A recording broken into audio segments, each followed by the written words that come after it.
Hello everybody and welcome to another episode of EcksToo. Today is quite a significant day for Star Wars Squadrons as the release notes for version 1.1 has just released. Now for anybody wondering, this is just more of a bug fixes and improvement patch, so please don't expect any new content, game modes, ships, etc, etc. But a lot of these changes will affect your Star Wars Squadrons experience. So without further ado, let's jump right into these patch notes. First up is Fleet Battle Ranks. Now I know many of you had problems where you were freezing after a game completed and you didn't know if that win or loss accounted to your rank. And some other people didn't even know what rank they were because it was inaccessible or none of the ranked games were reading for them. So you're always left in the unranked and you were never actually placed within Maverick, Hotshot, etc. So here they fixed an issue where players could not be correctly placed in a rank after initial placement matches, and players who have not started their placement matches will be able to place normally. Players who have started their placement matches will have their remaining matches use the new corrected system, but there will be no ranked resets at this time. Personally, I didn't think there was going to be any rank resets. I think it works relatively okay right now. I know a lot of people have some issues with it, myself included. One of the biggest issues is that many, and if not all people, are being placed within Maverick first because it's the first season of the game, so there is no previous rank data to go off of. However, that does leave a month or two of chaos where a lot better players are going to be placed against players that aren't necessarily as good. So people playing in Maverick are going to see players that definitely deserve to be 2 if not 3 ranks higher. But with all new games with rank systems, this will definitely level out within, I'd say, 30 to 60 days completely. Next up, we have controls. Now, a lot of people complained about their HOTAS controller really feeling off. There were some fixes to it, but it wasn't perfect. Some controllers worked fine, but others absolutely did not, to the point where it was unplayable. But other than that, controllers and PCs just generally worked okay. But with the changes that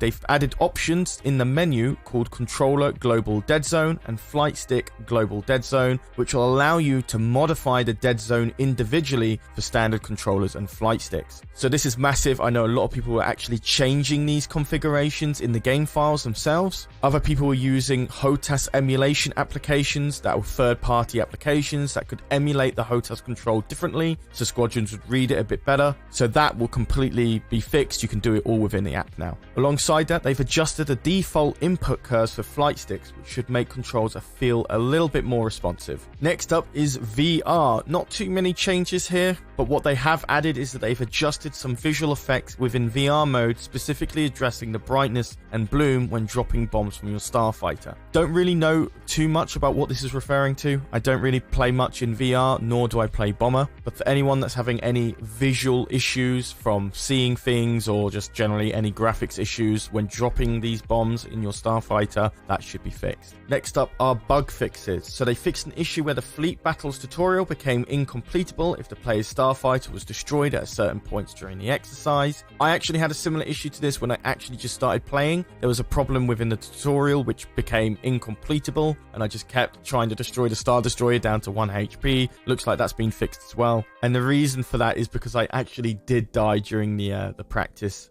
tutorial area, so just don't judge me on that. Next up is that they fixed an issue where the VSync would sometimes become disabled upon returning to the main menu. I don't really run VSync, but anyone that's using FreeSync, G-Sync or VR, this is probably quite important for you. They also fixed a bug where the Imperial Squadron was not visible in some instances during the opening cinematic for dogfight mode. I've personally not seen this myself. I haven't even played dogfight mode yet. I've only been playing ranked. Next up is that they fixed an issue that was causing for 3000 series NVIDIA GPUs to default to lower quality graphics settings. This is really minor, probably because the game didn't even know those cards existed and just defaulted them all down to low, alongside removing instances where development text was appearing in the game. I didn't see this myself either, so if that's a problem for you, that's been fixed. Fixed an issue ensuring VoIP voice chat toggles worked as intended. I had this issue so much during ranked games. I either turned off voice chat in my settings or I turned off my mic, but for some reason people could still hear me even though the voice was on 0%. The reason I know this is because I could see my icon registering my voice every time I talked. So that was really annoying, especially when I didn't really want to talk to teammates either. So that's really good that they finally fixed that. That was quite annoying. Finally, on bug fixes, they fixed an issue on PC where single player medals could be removed after playing other game modes.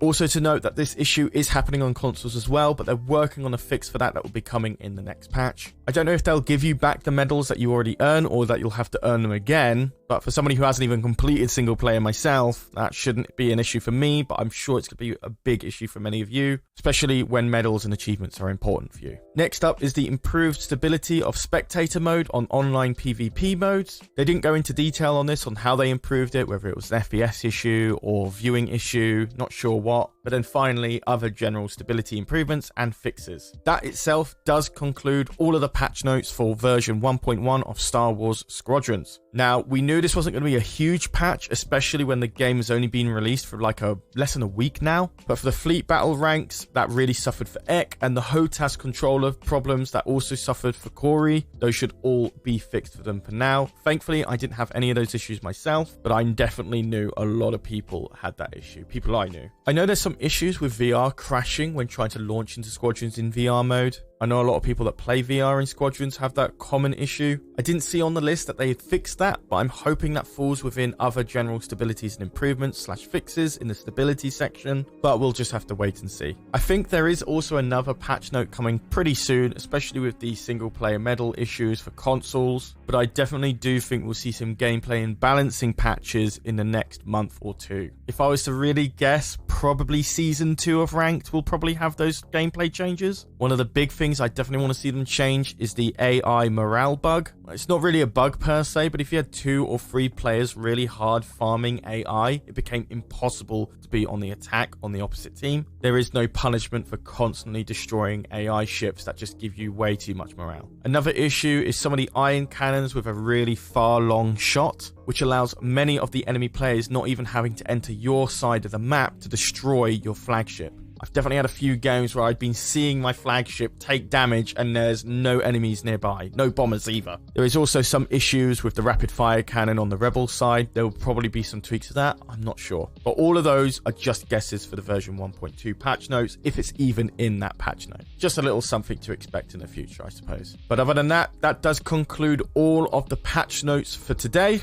Is there anything in there that you're glad that they included? Is there something there that's missing that you wish they added? Definitely let me know your thoughts and opinions in the comments down below. Definitely get a discussion going in there, guys. I'll be reading all of it. I want to get a big idea of what most people are thinking about the game right now. And if that's not good enough, definitely join our Discord and discuss it there. We have a whole chat room dedicated to Star Wars Squadrons and chat rooms where you can get into a group and play ranked all together. But other than that, guys, I've been Charlie. You've been watching EcksToo, and I will see you in the next video. Take care, guys.